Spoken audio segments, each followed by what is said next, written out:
and welcome back to my channel. I am Rafaela and I'm here today with a special guest, Uma. So just to give some context, so I previously did entrepreneurship mentorship program, and that's how we met. And so this is a young entrepreneur, and I don't want to say too much, so I'm just gonna let you introduce yourself. Who is Uma? What is Ascari? Just anything you want to tell us. Okay. So I'm Uma. I'm a fashion designer, but I also do social media as my full-time job. As you said, we met on a mentoring program, which was really, really needed, I think, at the time, because like just having advice from other entrepreneurs, all of that, and just also getting all of the advice from people that have been through the same process, like really needed. And I'm glad we kept in contact. I know. And the thing is, like, so we're just gonna do a quick, like, shameless plug. But so we were part of a program called Levels, and so now it's changed to 2020 Levels. And so it was really interesting because people, in respect to their businesses, were at different stages. So you had people who were like at the ideation stage, you had people who had businesses but needed that kind of like growth. And then you had people who had like slightly more established businesses. But honestly, I recommend to anyone, you know, it's amazing to be part of, and you're still part of that community as well, and like just working with other entrepreneurs after the program as well. It was amazing. Absolutely. But yeah, more about me, I guess. So I guess like I don't have a lot of time outside of my full-time job and my business, but I guess like if I was to say I had hobbies, I'm a massive foodie. I love cooking and trying new recipes. Maybe you can give me some from Wavy Charts as well. But yeah, I think that's like a big thing of mine. And then I love traveling as well. So just seeing the world, meeting new people, finding out about new cultures. I just find it really inspiring and just really like immerse myself in new places. I love that. And I guess my question then is like, do you feel that you immersing yourself into all these different things kind of like sparks your creativity and then translates into my work? I definitely think that I'm very like influenced by like things around me and like my lived experiences. So I feel like it's really like inspiring, like even for my work, and I guess sometimes I do translate that, but like even just to be around, like I think you have a fresh perspective on different things, and sometimes you need that break as well. Absolutely. Oh, I love that. Well, thank you so much. And I guess so my question for you is like, now your brand is obviously fashion streetwear. What kind of inspired that? Was there like anything specific? And also in terms of like you merging like African and South Asian influences, what inspired you to pursue kind of like that route? So my brand is called Ascari. Ascari actually means warrior in Swahili. So again, the African side comes through that. My dad is from Kenya, like born and raised, and then my mum's from North India. So when I was growing up, I had like a whole range of like food, language, culture just in one household. So like even my grandmothers would like neither of them speak very good English. So like they speak Swahili or Hindi or Gujarati, and they'd make all these like amazing types of foods. And I think I was like really heavily influenced by them a lot. So like they'd like drop me and my sister off. My parents would, to their house. Like I think like when they were working and stuff. So like my grandmothers would like teach me how to draw and like how to sew, which again is a big part of like I think African and South Asian heritage. Just like because they like one of my grandmothers was a tailor, and one of them like used to cook loads as well, and like sell like chutneys and stuff to other people. So there was like loads of like different like influences and like things that I learned without realizing I learned them while growing up. And then that I kind of, it was like a subconscious thing though. And then when I went to uni to do textiles and fashion, my final project actually was inspired by my dad's heritage. So the project was called Born in Kenya. and the whole collection was based on like Kenyan fashion and culture and influence. Wow. And I did like so much research into like kind of modern, like the modern side of like Kenyan fashion as well. Absolutely. And then from then on, I think like even if I was just designing for myself, I did a lot of commercial designing, so it was like more like things for like Zara or like Primark or like so you don't really get that creativity. Whereas like I think in my own time, like when I designed for myself, I realized like a lot of the things that I was researching into or designing was like linked towards my heritage, like whether it was South Asian or African culture. And that's kind of how Ascari started. And like I was designing things for myself, and people were like, oh, I really like this, where can I buy this, or where did you get that? And I'd be like, well, I just designed it, so I can make you one. And then I realized, I was like, oh, a few people are asking, so why don't I make this into a brand? And it took my best friend was like, you need to do this. I was like, should I not, like it's like a big thing. And it wasn't ever planned, but I'm really glad I did it now. Because it has grown into a brand, and like it's like literally like my baby out there, which is really cute. I really love that. Yeah, and I mean, don't get me wrong, it's a lot of hard work, but but like it's really hard work that you enjoy. Yeah, exactly. And something I'm passionate about. And it's just about like opening people's eyes to what South Asian and African fashion is and could be, instead of kind of just having the same sort of views on like, or a niche like on what it is, what it should be. So yeah, I love that. Thank you so much. And like I'm really excited for us to really dive more into some of the things that you touched upon. And I think like what you said about like your friends being like, oh well, like you should start. That's kind of like what happened with like wavy chops. But then I'm so like I'm a little bit scared. You know, it takes so much time, and so it's also like you're putting yourself out there as well. Like people could be judging you. Very, very daunting. And it's like such a big step, investment, time, money, like everything. So I think like if you're not passionate about it, then it's really hard. But if you are, I think people can see it. And that's why like my friends were like, you need to do it, because I can see that you're like actually enjoying doing this, and like it could be something. So absolutely. And I'm really hoping from today's chat that we will, anyone out there watching it, but even more for myself, maybe I'm being selfish, and that's why I invited her, so that she can inspire me a little bit more. Exactly. But okay, that's my mission by the end of this. I was like, let me just lure her in, tell her she's going to talk to people, but really it's to convince me so that I make moves in 2025. You're already making moves, it's fine. You just need to but yeah, and then I guess so before we start talking, I guess I wanted to ask, if you could swap jobs with someone for a day, what would you do? What would you be, and why?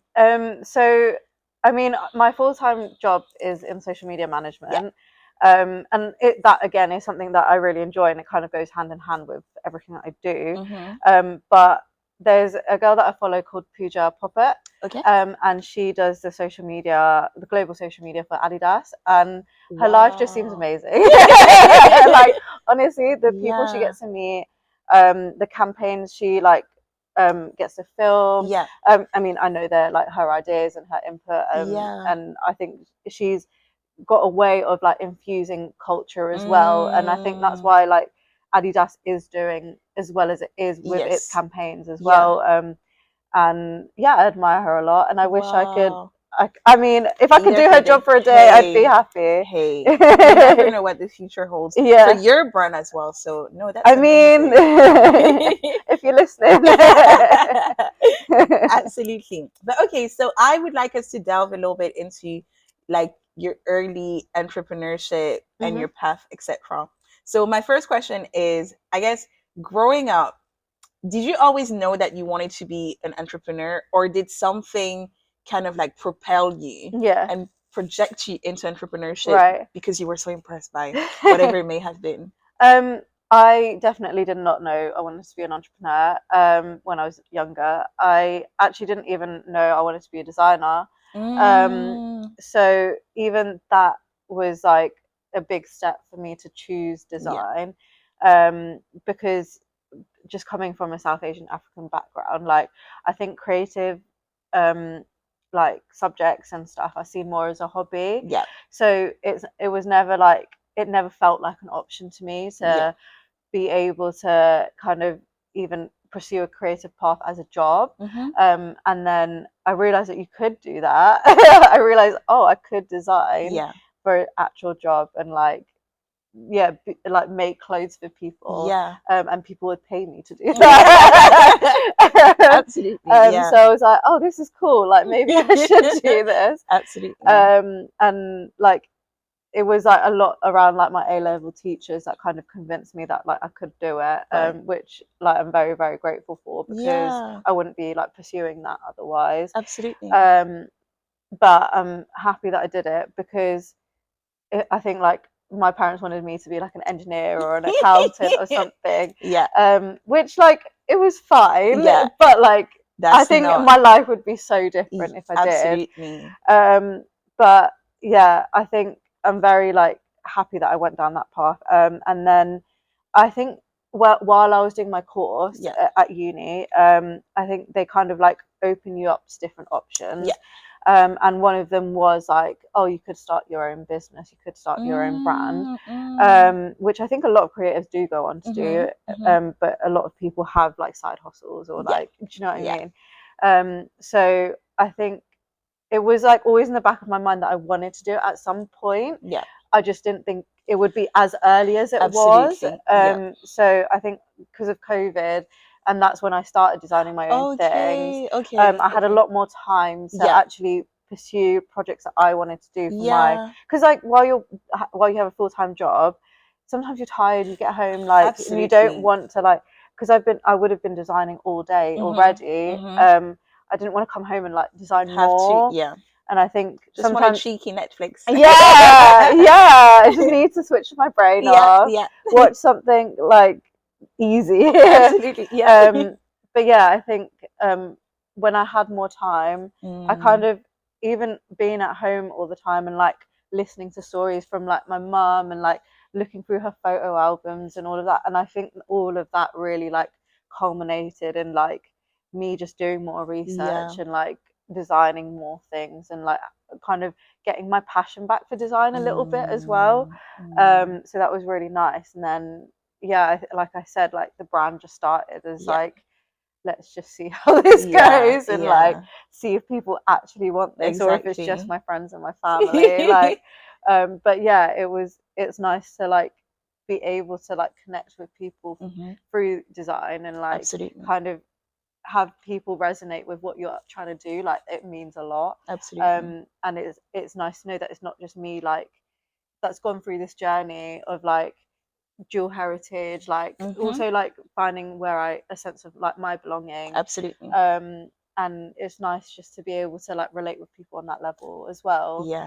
So that's where like my journey has kind of like led me now. And I love that. And I think even like earlier when you were talking about like growing up being exposed to your dual heritage and then even your grandma being a tailor, etc., it's almost as if things were like strategically meticulously being put there in a weird way. Exactly.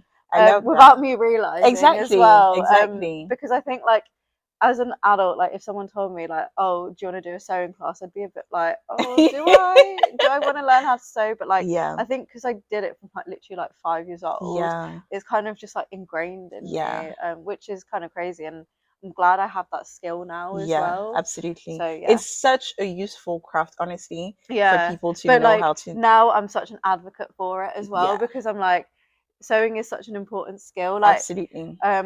And I think with like waste culture, like nowadays as well, like I think it's just like being able to repair something instead of just like chuck it away. Like exactly. I think it's just nice to have that. Because I've had to throw many things. Just like because the buttons come off. Exactly. Like it's not. Like I feel like it's nice to be able to just like sew it back on and keep wearing. Because like sometimes it's like some of my favorite things as well. I don't want to have to get rid of it. Absolutely. But yeah, I think like I do like embroidery workshops and stuff now. I'm such a big advocate for like like learning like new like sewing skills, and like absolutely, yes, like it can be used for like hobbies, but like it's actually an important skill to be able to have. Absolutely. Yeah. I love that. And then okay, so even going back to what you said actually about like your heritage and your parents. So obviously you come from a dual heritage background. I'm African.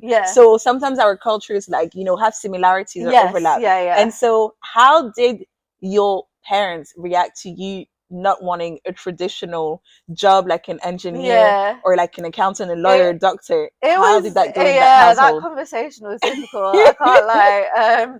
It did take a lot of convincing, and it was, like I said, it was like my A-level teachers that were like, she's good at this, like she needs to do this.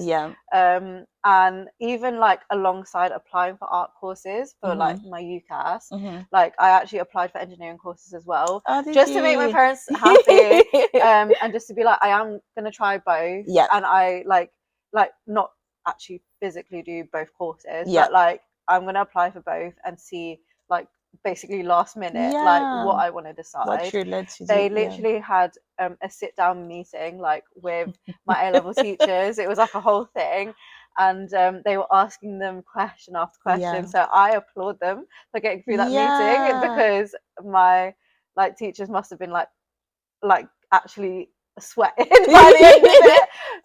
But I love that, like your teachers being such advocates as well. They clearly saw something in you, and they were like, "No, we're going to convince her parents." I love that. And then at the end of my first year of A-levels, I actually was like, I did a fashion show with Tate Modern and Central St. Martin's. And again, that was my A-level teachers that put me forward for that. And then I think once my parents saw like, oh my god, like that is actually really impressive. They were like, okay, like let you could try it. Let's give it a go. And I actually did an art foundation for a year, and I said after the foundation, if I want to do engineering, I can. If I don't, then and I want to carry on art, like that's an option as well. And I think because I eased them that it was a year, it wasn't like 3 years of a whole degree. I think once they saw also like my foundation work and all of that, they were like, nah, okay, she's doing what she wants to be doing. And they've been so supportive. Like I've been very lucky. Like I like, because even like after uni, it was like kind of like continuously proving to them that I could do this. I did a year in industry, and like I made really good contacts through that while I was at uni, and then straight after uni I got a job as like a print designer. So I feel like it's like continuously like making sure they have faith in me to do it.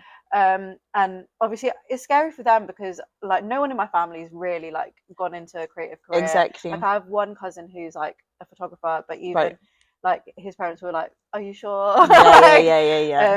But I think like it's scary for them because they don't know what it's going to be like, and obviously they want their like child to be like stable and like and so sometimes you go for whatever is a comfort and known territory. So they're like out of their comfort zone. But I think it's just like making sure like they know that you're fine. And kind of like I don't want to say like proving to them, because you shouldn't really have to prove anything. But it's just kind of easing their minds a little bit, being like, okay, I'm not being lazy, I'm not just like sitting at home like not doing anything.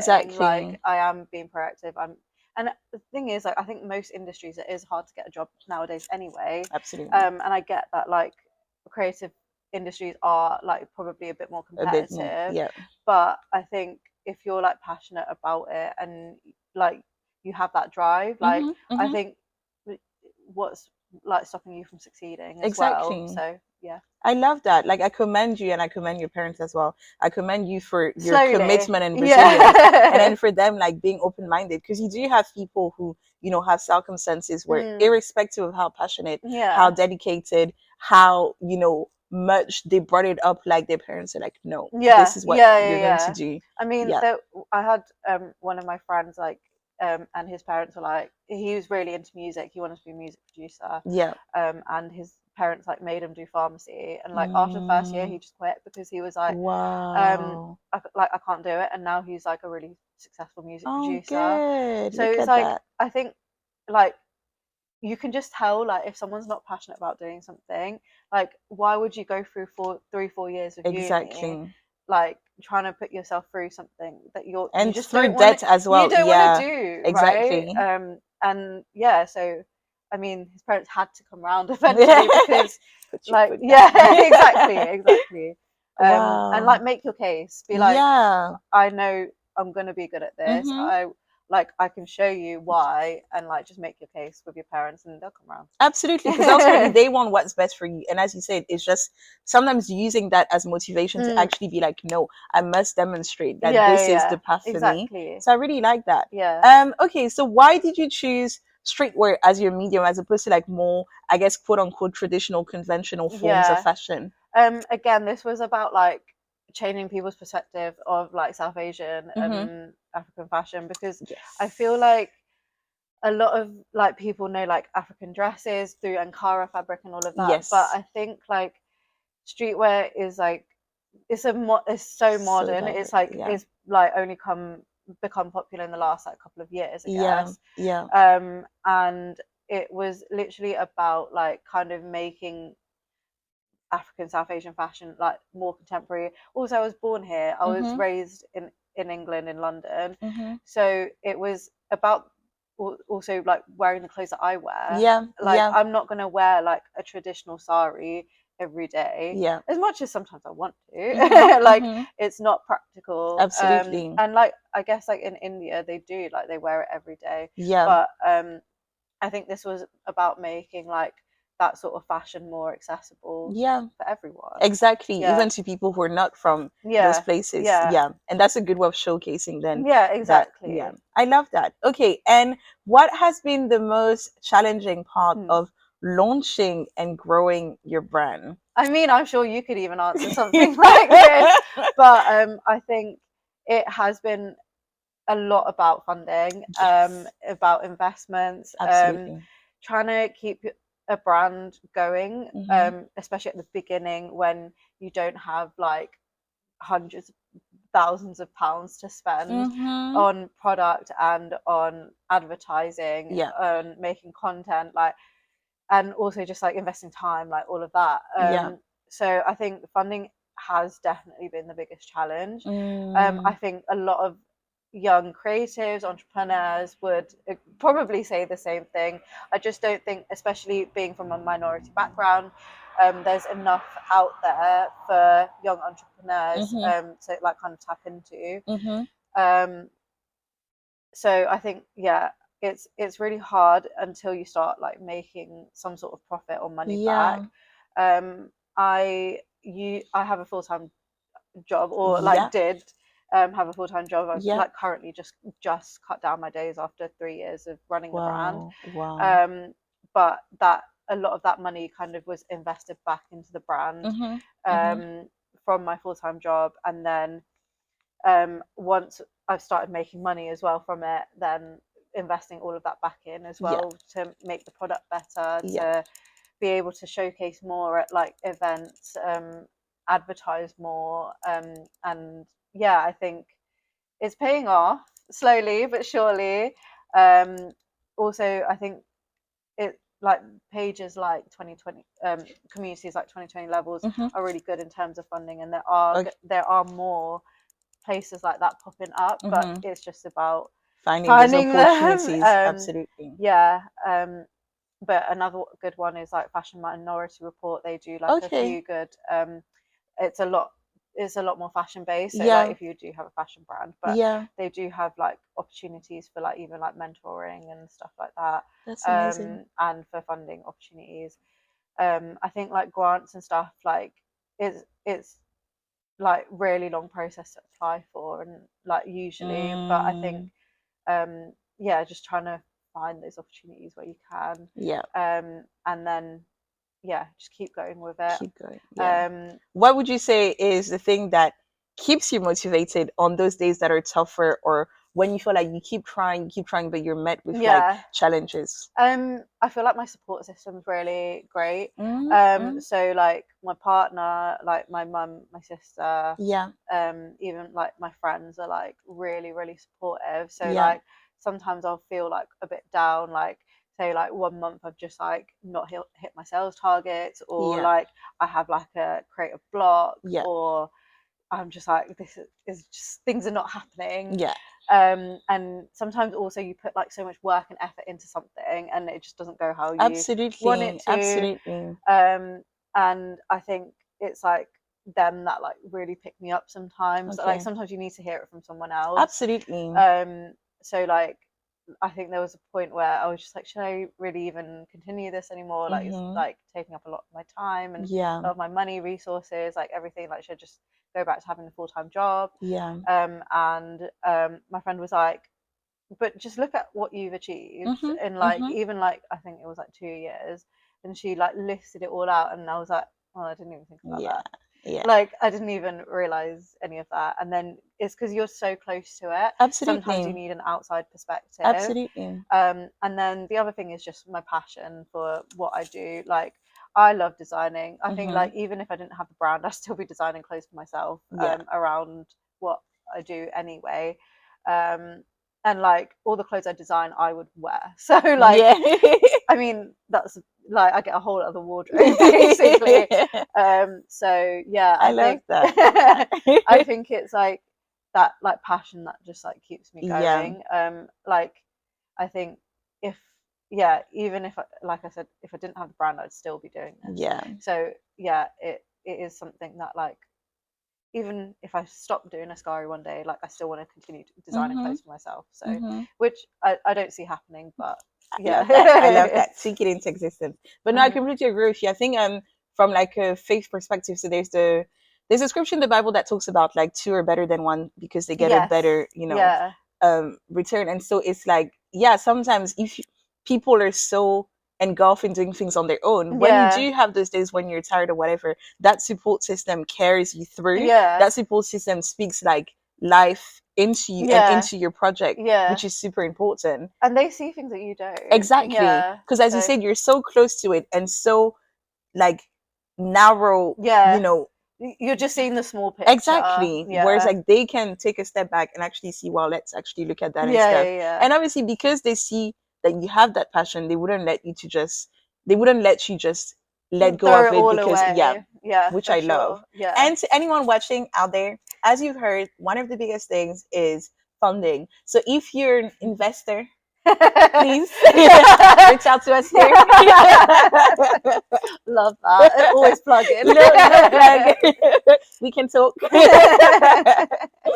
Okay, cool. Okay, so now I kind of want us to talk about like brand growth, sustainability, and viability of the business. So my first question is, the streetwear market can be highly competitive. So how are you carving out, I guess, a unique niche to kind of stand out and really stay, ahead of your competition or keep up?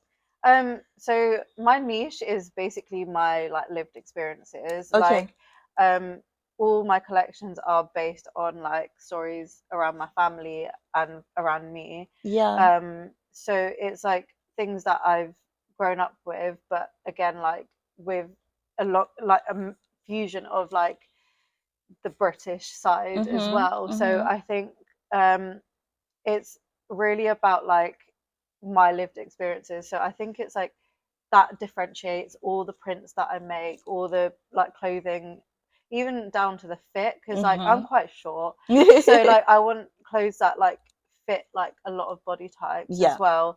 And make people feel comfortable, because that's the whole point of what I do. Exactly.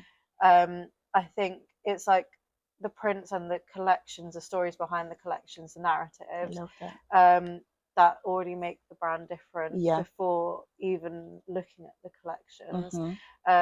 And each collection tells a different story, because of like the amount of like kind of inspiration I get from my family, from my heritage. and there's just so much to say, and so still so much left to say. So I think that's what makes a brand different. I love that. It's not just selling t-shirts and hoodies. Absolutely, do you know what I mean? absolutely. Whereas like a lot of streetwear brands just have like their logo. Yeah. And I'm like, it's comfortable and it's great to wear, like Nike. Yeah. For example. But like, why? Exactly. Like, what's the why behind it? Exactly. Yeah. Oh, I really love that. What's the why behind it? Love that. So what has been your experience navigating the fashion industry as a young woman of color, which you talked about earlier? So what have been some of like the barriers that you have faced? Is there any gatekeeping? What are challenges when it comes to visibility? So like I said, like I'm the first one kind of in my family to go down like a creative path, really. So I feel like I don't have those like ready-made connections. So networking has been a massive thing for me, just to meet people in the industry, meet people like me as well, like that look like me, that have been through similar journeys. And kind of like opening the doors for like other people as well. I feel like it is very gatekeepy. Like I feel like if you're invited, you're invited. If you're not, then you're out of that circle. Wow, okay. So it is like, I think it's a lot about who you know in fashion. I feel like there are spaces opening up and people are becoming a bit more like open-minded. But I still think it's so much work to like even just like get to a stage where people know who you are, or like you're starting to get invited to all these events, and even just like mentorship sessions and stuff like that. Like that, even that is like very like gate kept to like certain like communities. I also feel like just like being a woman of color, like it really does like affect like how people like perceive you and how seriously they take you, especially with like investors. And even just being young, like I think a lot of people sometimes think that you don't know what you're talking about, or you don't have enough experience. But at the end of the day, like yes, I've like run my business for 3 years, and that's not a long time like compared to a lot of other people, but I've still lived it. Like and I know my business inside out. Like I do my homework if I'm pitching to someone. There was like a South Asian women's group that I pitched to like about a year ago, and they're amazing, like they're really inclusive, but she said like she was like, the way you pitched your workshop idea was like so much better than like other pitches she's had. And I think it's just about like doing that extra bit of research, and like making sure like you've gone through everything really thoroughly, and tailored it towards whoever you're pitching to. And yes, it's harder, yes, it's a lot more work, but at the end of the day, those doors are only going to open if you like make them open.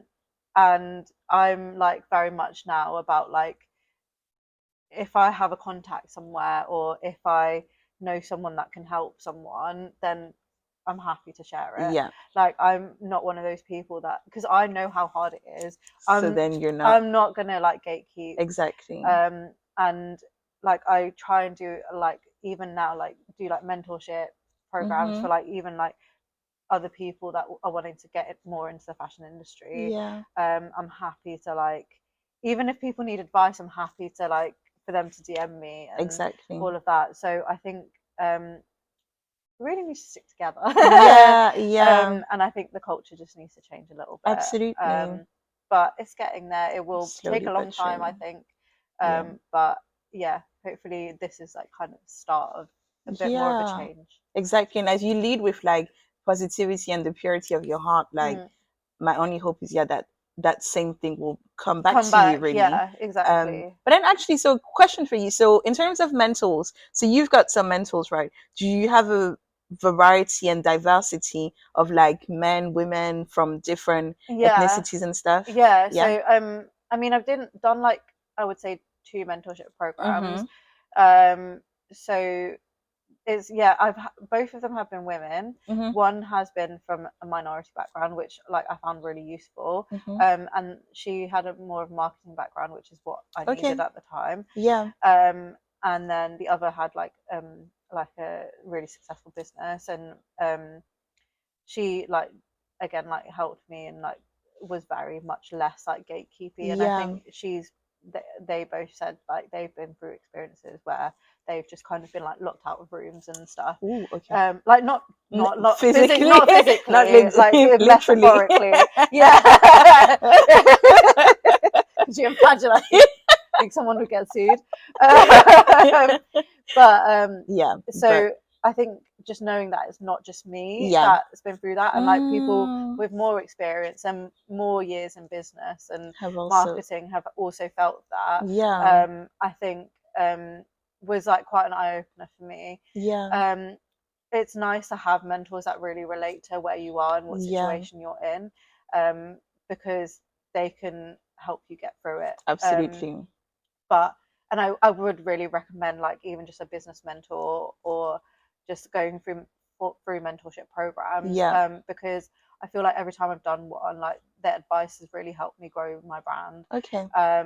So definitely look out for that. And if you can find minority programs that are like, it's really invaluable because they've been through the same thing that you have, and they've come out the other end usually. So thank you.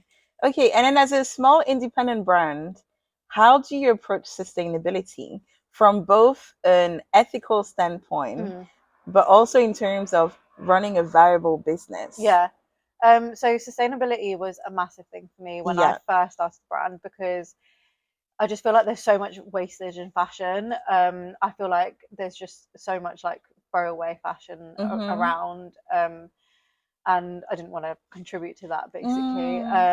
So it was firstly using a lot more like sustainable materials. Like I found a supplier that uses like recycled plastics, and I'm trying to get the quantity up, but my last like summer collection was made from 100% recycled plastics, which is like a massive thing, because you're using thrown away water bottles and stuff to kind of make your clothes. And then the other thing that balanced that was the quality.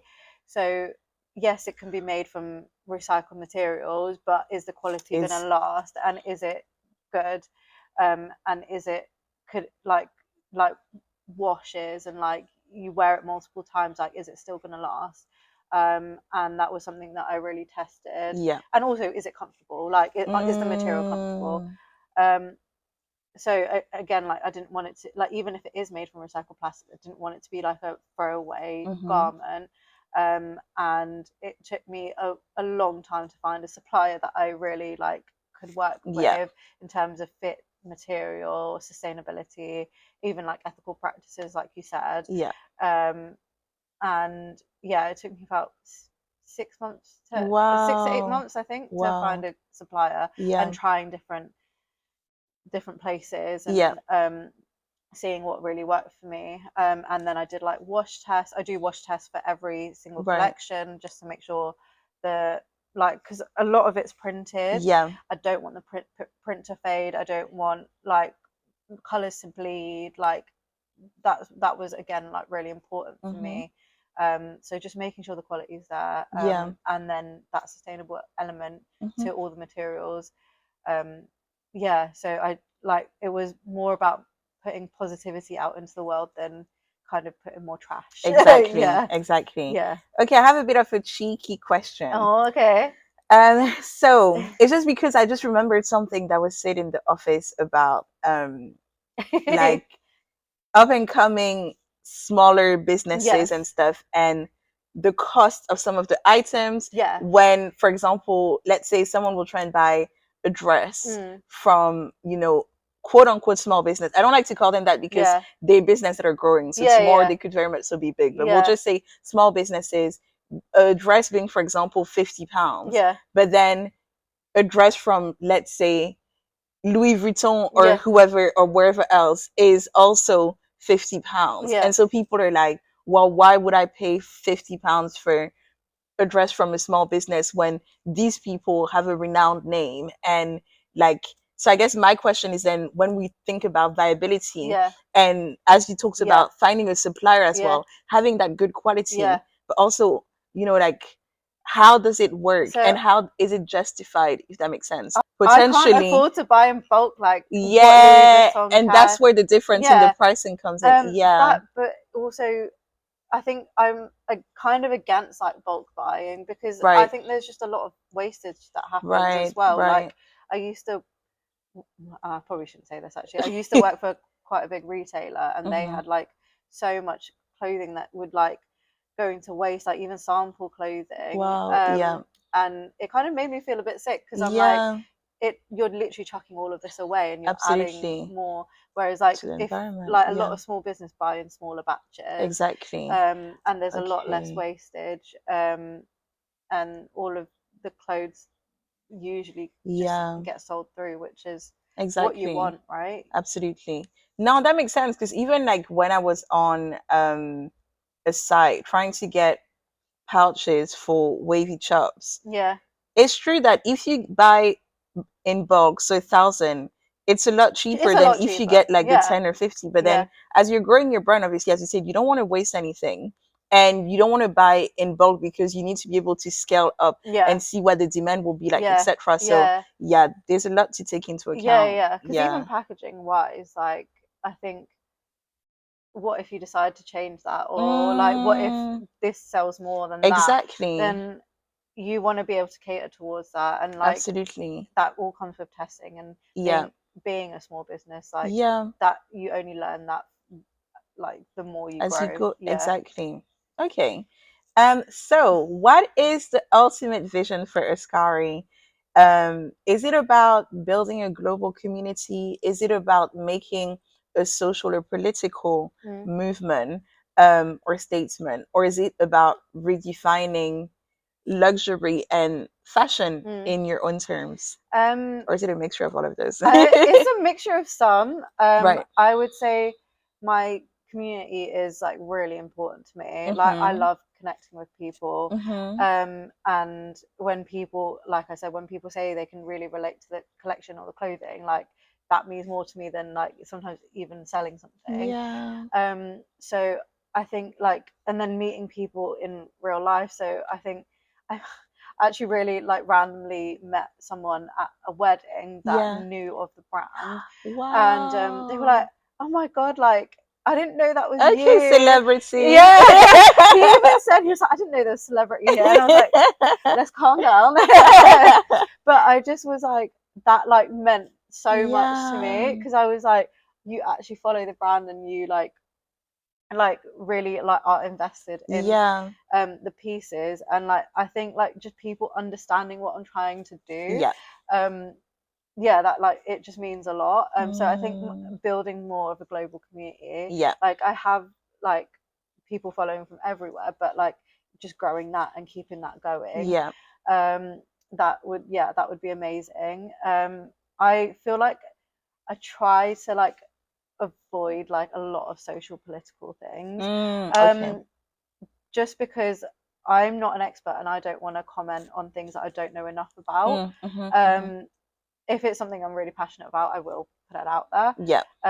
Like I think last year when there was like riots happening, I think, and this was like for my own like kind of just trying to kind of voice my opinion in some way without feeling helpless. But I did kind of put a post on my Instagram, and it was inspired by another designer, and it was basically saying like we all still belong here. Like my grandparents like moved like 30-40 years ago now. Like I was born here. Like just feeling like unsafe, like just walking down the road, and like feeling like you could get acid thrown on you.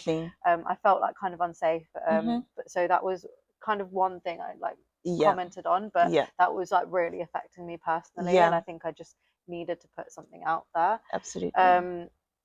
But like I think, and I 100% like will always like fight for the right things, but I don't feel like I'm an expert to comment on certain things as well.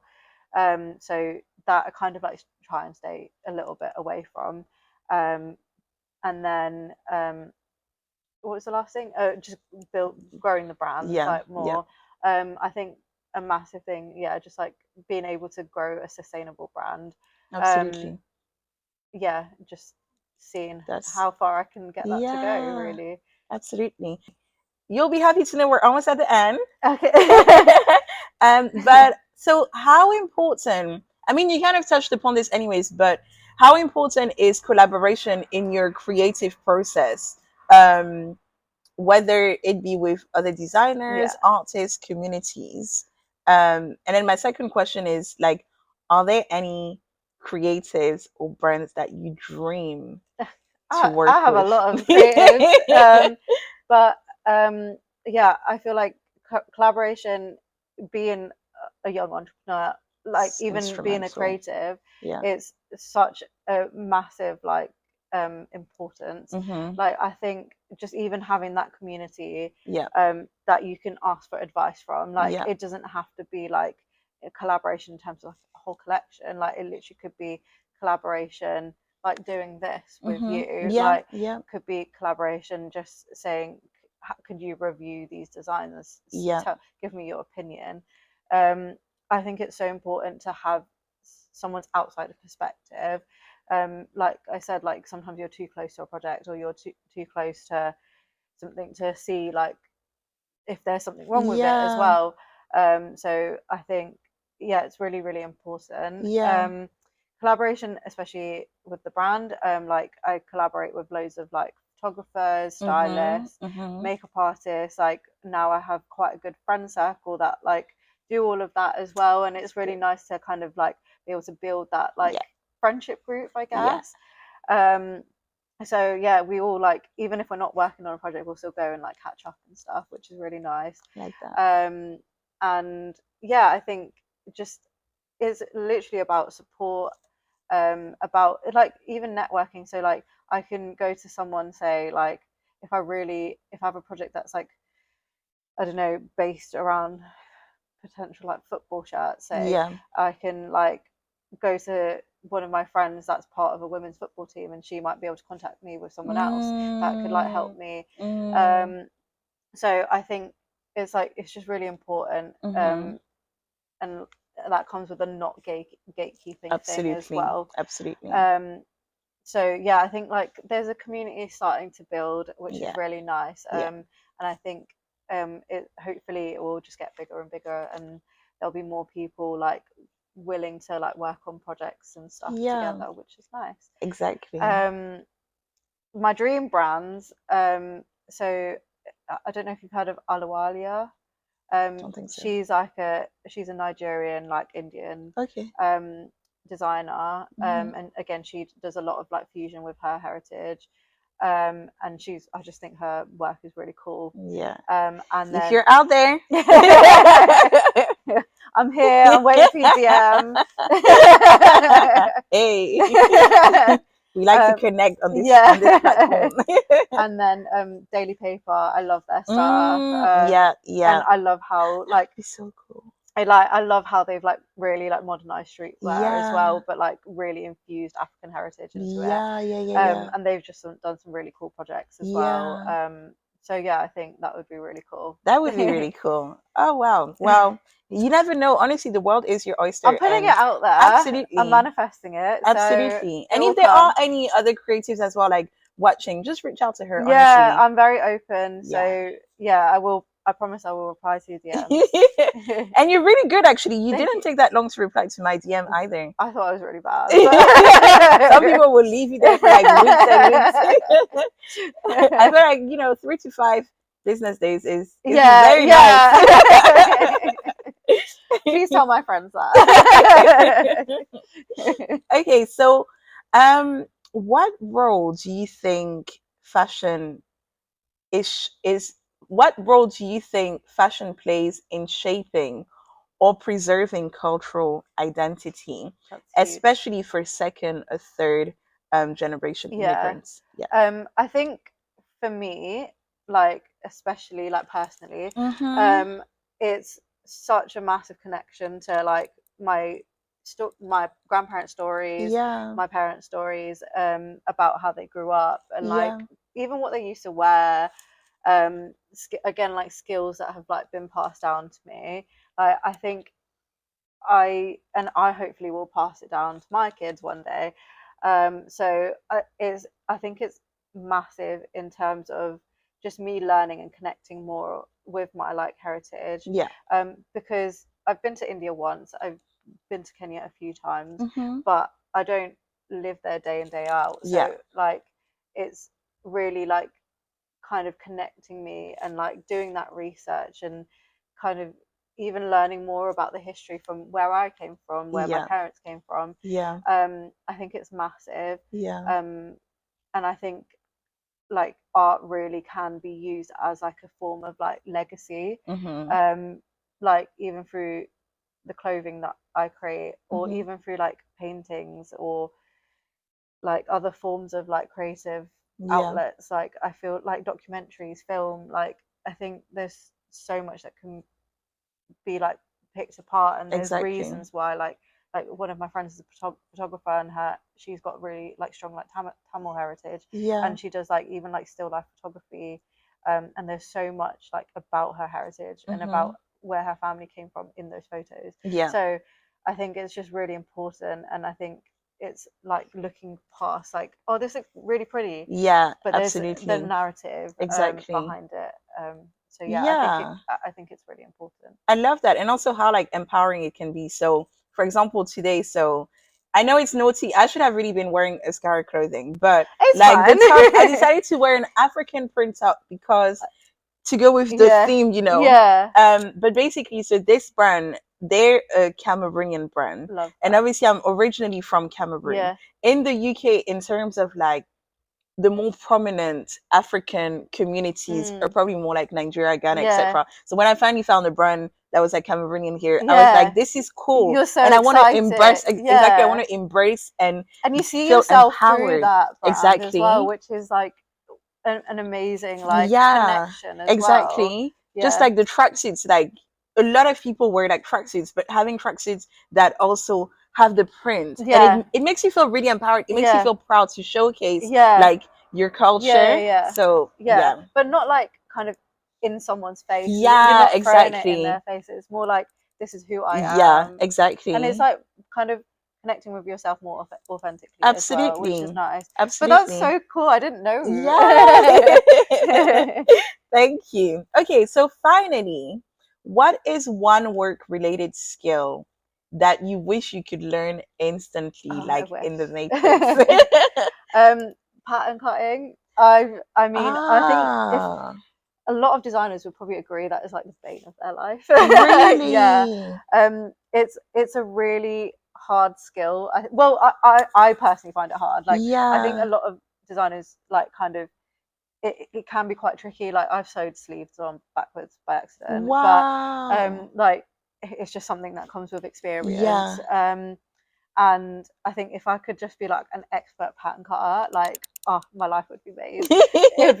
Like everything would be so much easier. So I think like work related wise, that would be like something I would love to just be like instantly good at. So oh wow, that's amazing. But I admire people I would love to do it well. I would love to read more about it as well, like what exactly like is incorporated in pattern cutting and what makes it so difficult, because you said obviously a lot of designers it's a lot to do with like, so like it would be all the panels of this hoodie, so it would be like, this is the size this is going to be, this is like how this is sewn together, and like the kind of like engineering side behind it. So it's a lot of like mathematics and like kind of visualizing or how things should look without it being sewn together. So it's a skill, and also to get the fit right and the sizing right. So I wish I could just be like instantly good at it. Sometimes it takes me a few goes, but get there eventually. So hey, we'll meet in like a year, and then you'll be like, I'm a pro at this now. I wish. I wish. You have a lot of faith in me, and I like that.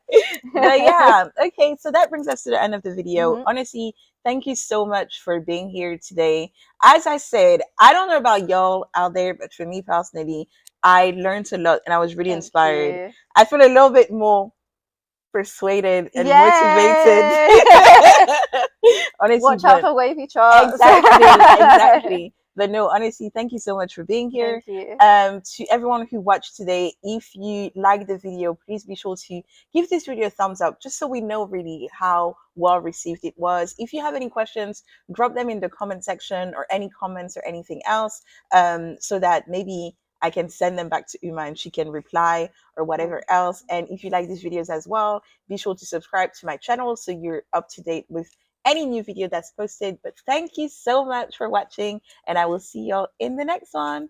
Bye.